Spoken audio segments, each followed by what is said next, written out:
नमस्कार दोस्तों।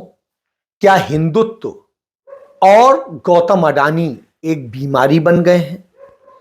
क्या इस बीमारी ने इस देश को बर्बादी में ढकेल दिया है? क्या इस बीमारी ने भारत के संवैधानिक लोकतंत्र को खा लिया है? क्या इस बीमारी ने इस देश की तमाम सत्ता को अपने कब्जे में, अपनी जकड़ में ले लिया है? और क्या इस देश में अब यह बीमारी आपके घरों में भी आग लगाने आ रही है? क्या यह बीमारी भारत के टुकड़े टुकड़े कर रही है? जी हां, आज सवाल यही है।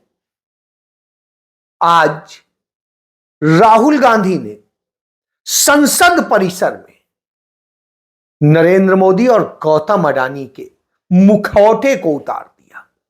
उन्होंने जिस तरीके से अपने कुछ सांसदों के साथ में एक नुक्कड़ नाटक सा खेला और अडानी का और नरेंद्र मोदी का मुखौटा लगाए हुए दो सांसदों से का इंटरव्यू किया, उसमें तमाम बातें सामने आ गई।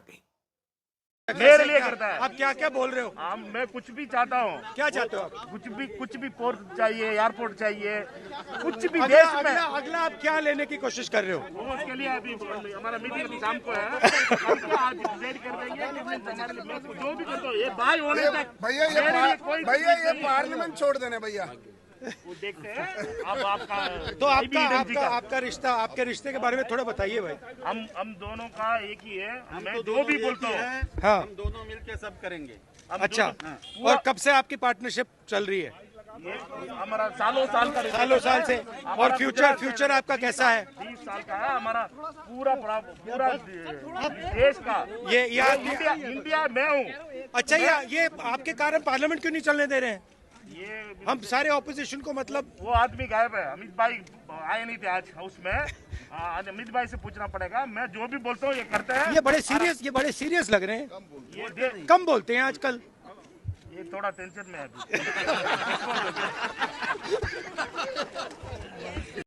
यह सामने आ गया कि किस तरीके से गौतम अडानी और नरेंद्र मोदी एक हैं तो सेफ हैं। और जब यह सच सामने आता है तो बहुत सारे सच को तहकीकात करने की जरूरत है। भारतीय जनता पार्टी और लोकतंत्र पूरी तरीके से एक व्यक्ति के, एक पूंजीपति के, एक कारपोरेट के कब्जे में आ जाता है। और इसीलिए राहुल गांधी कहते हैं अडानी ही मोदी है और मोदी है अडानी है। संसद का सत्र चल रहा है और इस सत्र के दौरान जब राज्यसभा में प्रतिपक्ष के लोग अडानी के मुद्दे पर और तमाम सवालों प्रस्ताव पेश करते हैं तो उस पर सभापति, जो उपराष्ट्रपति भी है, जगदीप धनखड़, वो चर्चा कराने को तैयार नहीं होता है। सत्ता पक्ष के लोग जॉर्ज सोरोस के नाम पर यह कहते हैं चर्चा हो, तो कहता है नहीं होगी। लेकिन उसी पर चर्चा करने के लिए वो भाजपा के सांसदों को खड़ा कर देता है बगैर किसी मंजूरी के। इस देश में लोकतांत्रिक परंपराओं और सदन की गरिमा को रोज तार तार किया जाता है, लेकिन आज जो राज्यसभा में हुआ वो बड़ा अद्भुत था। हुआ ऐसा कि बीजेपी के सांसदों ने सोरोस पर डिस्कशन के लिए राज्यसभा में एक स्थगन नोटिस, जिसको एडजर्नमेंट नोटिस कहते हैं, वो दिया। राज्यसभा के सभापति और इस देश के उपराष्ट्रपति जगदीप धनखड़ जी ने उसको अस्वीकार कर दिया। लेकिन उसके बाद जादू हुआ। 11 बजे से 11:40 तक और फिर 12 बजे से 12:14 पर उन्होंने एक एक बीजेपी सांसद को उठवाकर बुलवाया। इस पर कांग्रेस के अध्यक्ष और नेता प्रतिपक्ष खरगे जी ने, उप नेता प्रतिपक्ष प्रमोद तिवारी जी ने, कांग्रेस के चीफ विप जयराम रमेश जी ने आपत्ति दर्ज करी और उन्होंने कहा कि जब आपने स्थगन नोटिस नहीं लिया तो आप इनको किस रूल के तहत बुलवा रहे हैं। इसका जवाब तो नहीं मिला, बिल्कुल अनसुनी अनदेखी करी और धनखड़ जी एक नहीं सुनकर उनको बुलवाते रहे। धनखड़ जी को मेरी ट्वीट से, मेरे वीडियो से, मेरे पोस्ट से खासी दिक्कत है, तो इनसे क्या कहा जाए। लेकिन जो आप लोकतंत्र के साथ कर रहे हैं, जो आप सदन की गरिमा और मर्यादा के साथ कर रहे हैं, उस पर हम क्या कहें। नेता प्रतिपक्ष का माइक बंद किया जाएगा, नेता प्रतिपक्ष बोलना शुरू नहीं करेंगे, आप उनको टोकेंगे, और अडानी का वो नाम ले दे तो आप जोर जोर से चिल्लाकर कहते हैं कोई चीज रिकॉर्ड पर नहीं जाएगी। और वहीं पर नेता सदन बीजेपी के अध्यक्ष जेपी नड्डा को बिल्कुल मंत्रमुग्ध होकर सुना जाता है। इस तरह के दोहरे मापदंड देश को थोड़ा व्यथित करते हैं, देश को दुखी करते हैं।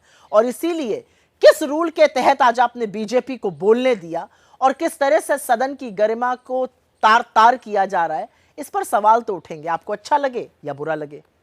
जब विपक्ष कहता है कि यदि उस पर चर्चा करनी है तो अडानी पे भी चर्चा कीजिए, तो बवाल खड़ा होता है। बहरहाल स्थिति यह होती है कि सदन नहीं चल पा रहा है, सदन नहीं चल पा रहा है, सांसदों के सवालों के जवाब नहीं मिल पा रहे हैं। क्यों? क्योंकि सरकार उसे चलने नहीं देना चाहती है। सरकार नहीं चाहती है कि उसके और अडानी के रिश्तों का खुलासा हो। वो अडानी के नाम से ऐसे डरते हैं कि लोकतंत्र जैसे पंगु हो गया हो। कई नेता ये कहते हैं कि उन्होंने कई दशक निकाल डाले संसदीय इतिहास में और उन्होंने इस तरह से पक्षपाती कभी भी कोई सभापति नहीं देखा, उपराष्ट्रपति नहीं देखा। मैं सन 77 से विपक्ष में भी सत्ता में भी विधायक और सांसद रहता आया हूं। मैंने इस राजनीतिक जीवन में इतना पक्षपाती अध्यक्ष नहीं देखा, जो खुले रूप सभापति नहीं देखा, जो पूरे तरीके से अपने ही नियमों को, अपने ही बात को, स्टैंड को, पक्ष को वो इस प्रकार से इजाजत दे रहे हैं कि जो 267 में उन्होंने रिजेक्ट कर दिया, हम अगर बोल देते तो वे बोलने नहीं देते, लेकिन वहां वो एक एक करके बुलवा रहे हैं, एक एक से कहलवा रहे हैं। आखिर क्यों? किसको बचाने के लिए? किसको बचाने के लिए और किसके सहमति से यह सब हो रहा है? मेरा यह आरोप है कि माननीय सभापति महोदय ने आज घोर पक्षपाती ढंग से संचालन किया है और हम उसकी निंदा करते हैं, नंबर 1। नंबर 2, और साथ में जिस प्रकार से ये सरकार मोदी जी और मोदी जी की पूरे सरकार किस प्रकार से गौतम अडानी जी को बचाने के लिए ये पूरा प्रयास किया जा रहा है, ये सब सर्वविदित है। आखिर क्या दिक्कत है? जब गौतम अडानी जी के वकीलों ने कुछ पैरवी कर दी, वही पैरवी मंत्री जी कर देते, आके वही पैरवी प्रधानमंत्री जी कर देते, तो मामला खत्म हो जाता। कभी कोई स्पीकर नहीं देखा। यही वजह है कि लोकतंत्र की आवाज दब रही है। तो जब यह आवाज दबती है तो मजबूरन जो सांसद हैं इंडिया अलायंस के, वो संसद परिसर में नाटक खेलकर उस सच का खुलासा करते हैं जो सच मोदी दबाना चाहे। किस तरीके से नरेंद्र मोदी ने अडानी के लिए पूरे बांग्लादेश में जो हालात हुए हैं और उसके बाद वहां पर तमाम अल्पसंख्यक मारे जा रहे हैं, उसकी वजह अडानी है, क्योंकि अडानी के लिए वहां की तत्कालीन सरकार पर जो दबाव डाले गए उससे वहां के लोग उत्तेजित हो गए और अब यह नतीजा है कि वहां पर हमले हो रहे हैं। भारत का विदेश सचिव वहां जाता है, उसी समय बांग्लादेश में आवाज उठती है कि हमें भी अखंड बंगाल चाहिए। वही बंगाल जो होता था, जिसमें बिहार भी होता था, उड़ीसा भी होता था, असम भी होता था और पश्चिम बंगाल भी होता। कम बोलते हैं आजकल। भारत के लोग यहां कहते हैं हमें अखंड भारत चाहिए, अफगानिस्तान तक दावा करते हैं। वैसे ही अब बांग्लादेश करने लगा है। अब आप सोचिए क्या स्थिति है। इस स्थिति में अडानी के कारण नरेंद्र मोदी ने लाके खड़ा कर दिया है। फिर दूसरा, पूंजीपतियों को जिस तरह से साथ दिया जाता है, सहयोग दिया जाता है, उसकी भी तस्वीर देखने वाली है कि जिस तरह से पूरी दुनिया में 10 सालों के भीतर पूंजी अरबपतियों की जो आमदनी है वो 121% बढ़ी है। लेकिन भारत में नरेंद्र मोदी की कृपा यह रही है कि यहां अरबपतियों की आमदनी 263% बढ़ी है, जबकि मध्यम वर्ग की और गरीब वर्ग की आमदनी शून्य में चली गई है या बहुत बुरी हालत में है। महंगाई इतनी बढ़ गई कि उनकी बचत ही नहीं हो पा रही है, उनके पास में कुछ नहीं हो पा रहा है, वो बेहाल है, बर्बाद है। तो इस बर्बादी का भी कारण अडानी है, क्योंकि अडानी जैसे लोगों को लाभ देने के लिए बैंकों को कंगाल किया गया, उनके कर्ज माफ किए गए। जो पैसा टैक्स से आता है वो टैक्स का पैसा जनता के वेलफेयर पे खर्च होने की बजाय अडानी अंबानी जैसे पूंजीपतियों पर खर्च हो जाता है और उनको एसेट देने, उनको सब सौंपने का क्रम चल रहा है। इसलिए राहुल गांधी उस पर बोलते हैं, और जब उस पर बोलते हैं तो उसे छिपाने के लिए भारत के अंदर कथित हिंदुत्व के नाम की बीमारी फैलाई जा रही है और उस बीमारी में हिंसा होती है, सांप्रदायिक हिंसा होती है। इसको लेके महबूबा मुफ्ती की बेटी इल्तिजा मुफ्ती ने कहा कि यह बीमारी मोदी ने फैलाकर इस देश को सांप्रदायिकता की आग में झोंक दिया है। और उसका नतीजा क्या है? ये वही महबूबा मुफ्ती हैं जिनके साथ भारतीय जनता पार्टी सालों साल से गलबहियां डालती आई है और सरकार चलाती रही है। इनके पिता को देश का पहला मुस्लिम गृह मंत्री भाजपा ने ही बनवाया था, और जब कश्मीरी पंडित मारे गए थे तो वही लोग थे। तो यानी आप समझिए, और भाजपा का ही गवर्नर था जगमोहन। यानी कश्मीरी पंडितों के ऊपर जो अत्याचार हुए इन्हीं लोगों के समय, वो भी अब इस हिंदुत्व को बीमारी बताने लगे। यह हाल है। सचमुच इस बीमारी ने कैसे लोगों को ग्रसित किया है, और उसके कारण इस देश में जगह जगह दंगे फसाद और न जाने क्या क्या हो रहा है।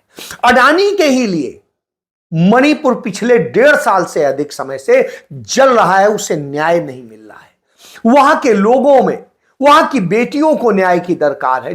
न जाने कितने हजार बेटियों के साथ रेप हो गए, न जाने कितने लोग मार दिए गए, न जाने कितने हजार लोग बेघर हुए पड़े। और सालों से, 1.5 साल से जब यह स्थिति हो, तो आप कल्पना करिए कौन सी सरकार ऐसी है कि आज जगह जगह भारत में धमकियां आ रही हैं, लोग डर रहे हैं कि मेरे बच्चे सुरक्षित हैं, मेरा परिवार सुरक्षित है, मेरा कारोबार सुरक्षित है, क्या सुरक्षित है उसको लेके चिंतित है। दिल्ली के 2 दर्जन स्कूलों को धमकी आ गई बम से उड़ाने। लोगों ने अपने बच्चों को स्कूल नहीं भेजा, डर के मारे घबराए हुए हैं। लेकिन सरकार मस्त है अडानी की सेवा में। गुड़गांव के 2 होटलों में वहां धमकी आ गई, आगरा के एयरपोर्ट पे धमकी आ गई। इसके पहले भी आपने देखा तमाम मंत्री, तमाम नेता और प्रधानमंत्री तक को धमकी आ गई। यानी इस देश को अडानी की सेवा में लगाने का नतीजा यह है कि पूरा देश असुरक्षित हो गया है। और इसके बाद अडानी को इस देश की सारी संपत्तियां सौंपते हैं, जिसका नतीजा मैं बता ही चुका हूं कि गरीब और गरीब होता जा रहा है, अमीर और अमीर होता जा रहा है, मिडिल क्लास पिसता जा रहा है, खत्म होता जा रहा है। वो tax tax tax tax terror में फंसा हुआ है।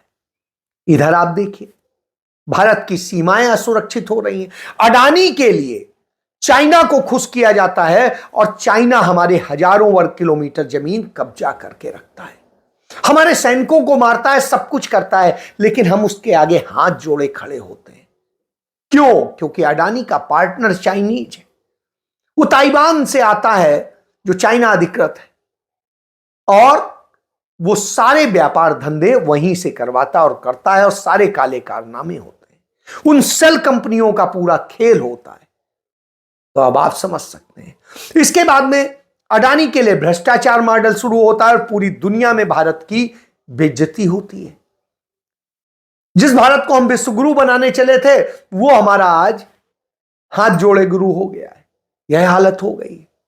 आपने देखा अमेरिका की कोर्ट ने किस तरीके की कमेंट पास किए हैं कि अडानी जैसा भ्रष्ट और चोर और कोई नहीं है। और उसके बाद में तमाम देशों ने उसके ठेके यही कहते हुए रद्द किए कि अडानी एक भ्रष्टाचार का पूरा मॉडल चलाता है, इसलिए हम उसे नहीं करेंगे। अब आप इस पूरे खेल को समझ लीजिए। वो पूरे देश की संपत्तियां लूट रहा है, जल, जमीन, जंगल, जो आसमान, उसके बाद में समुद्र की सीमाओं और देश के तमाम, चाहे बिजली हो, चाहे डिफेंस हो, चाहे जहां हो, सारे ठेके उसे, वो कुछ बनाता नहीं है, सब ठेके में मिल जाता है। यह दशा है। उसको तमाम उद्योगों पे कब्जा कराया जा रहा है और क्रोनी कैपिटलिज्म को बढ़ावा दिया जा रहा है। उसका नतीजा यह है कि जो उद्योग तमाम सारे रोजगार देते थे वो रोजगार खत्म, यानी युवाओं के रोजगार भी अडानी ने छीन लिए। इसके बाद कोयले से लेके सब कुछ, जंगल छीन लिए, आदिवासी मर रहे हैं, दलितों के हक छीन लिए क्योंकि लिटरल एंट्री कराई जा रही है अडानी के लिए। तमाम सारे पदों पे लिटरल एंट्री इस तरह से कराई जा रही है। और इसके बाद में इस देश की शिक्षा को भी बेच दिया है, क्योंकि आप शिक्षित होंगे तो आप सवाल करेंगे, सच जानेंगे, इसलिए अडानी का सच सामने ना आए तो आपकी शिक्षा को बर्बाद कर दिया गया है। यानी आपके बच्चों का हर तरह से भविष्य बर्बाद किया गया है। और आप यदि चिंतित होंगे, आप टेंशन में होंगे, आप उसमें होंगे तो नौकरी से निकाल दिया जाएगा, उसका समाधान नहीं किया जाएगा। इसका एक उदाहरण देखिए, यस मैडम करके एक नोएडा में कंपनी है, स्टार्टअप है, उसमें तमाम लोग काम करते हैं। और उसमें क्या हुआ कि कंपनी ने अपने इंटरनल सर्वे कराया और उसमें कहा कि 100 लोग जो हैं वो टेंशन का शिकार है, और इस कारण उसने उन 100 लोगों को नौकरी से निकाल दिया और कहा आप आराम करिए, जाके आप नौकरी मत करिए। वो टेंशन क्यों थी? क्योंकि अडानी अंबानी ने जो लूटा है उसके कारण उनकी भविष्य सुरक्षित नहीं था, तो उन्होंने कहा नौकरी से निकालो। उनकी टेंशन नहीं दूर करी, उन्हीं को निकाल दो, यानी मार दो, खत्म कर दो। यही तो भाजपा की, आरएसएस की नीतियां हैं, वही हो रहा है। इसके बाद आप देखिए कि जब राहुल गांधी इन सब चीजों को लेकर के विरोध करते हैं, खड़े होते हैं कि कैसे अडानी ने इस देश को हर तरह से लड़ाया है, हर तरह से बर्बाद कराया है, और ये असल में मोदी के जरिए सारा ऑपरेशन करता है, तो परेशानी हो जाती है। तब राहुल गांधी वह नुक्कड़ नाटक खेलते हैं और मुखौटा उतारते हैं। जब मुखौटा उतारते हैं तो राहुल गांधी पे हमला होता है, राहुल गांधी की मां पर हमला होता है, उनके परिवार पर हमला होता है, उन्हें देशद्रोही बताने लगते हैं। उनका पता नहीं जॉर्ज सोरोस से लेके जाने क्या जॉर्ज सोरोस कोई आतंकवादी है? क्या जॉर्ज सोरोस के खिलाफ भारत सरकार ने कोई प्रस्ताव पास किया है? क्या जॉर्ज सोरोस के खिलाफ भारत सरकार ने अमेरिका को कोई चिट्ठी लिखी है? क्या नरेंद्र मोदी ने इसको लेकर के अमेरिका के राष्ट्रपति या वहां के जिम्मेदार लोगों से बात करी है, विदेश मंत्री ने बात करी है? नहीं करी। जॉर्ज सोरोस एक मानवतावादी व्यवसायी हैं जो 94 साल के, और वो उनकी मदद करते हैं जो मानवता के लिए काम करते हैं, डोनेशन देते हैं। तो स्वाभाविक सी बात है, उन्होंने दुनिया भर में डोनेशन दिए हैं, तो वो डोनेशन तमाम लोगों को दिए। तो प्रधानमंत्री क्यों नहीं बताते हैं पीएम केयर फंड में कहां कहां से डोनेशन आया है, उसमें किस किस ने दिया है और उसके क्या रिलेशन? ये जॉर्ज सोरोस जो एक प्रतिष्ठित व्यापारी हैं अमेरिका के, तो उनके रिलेशन होने या ना होने से क्या फर्क पड़ता है? उनसे तो तमाम सारे दुनिया के लोग मिलते हैं, क्योंकि जॉर्ज सोरोस मानवता के लिए काम करते हैं। तो कराइए, सरकार आपके पास है, जांच एजेंसियां आपके पास है, पुलिस आपके पास है, इंटेलिजेंस, रॉ, सब कुछ आपके पास है। यदि कोई गलत है तो आप उसके खिलाफ एफआईआर दर्ज कीजिए, चाहे वो गांधी परिवार हो, चाहे कोई हो, उनको जांच कराइए और सारी चीज करा के एक्शन लीजिए, कड़ी से कड़ी सजा दिलाइए। और साथ ही जो अडानी के घोटालों की, अडानी के तमाम सारे पापों की पूरा मुद्दा विपक्ष उठा रहा है, राहुल गांधी उठा रहे हैं, उसकी भी जांच कराइए, उसमें भी एफआईआर दर्ज कीजिए, उसमें भी गिरफ्तारी कीजिए। बिल्कुल दूध का दूध पानी का पानी होना चाहिए, पूरा देश चाहता है, लेकिन आप यह नहीं कर पाएंगे। क्यों? क्योंकि आपके पास उसका आधार नहीं।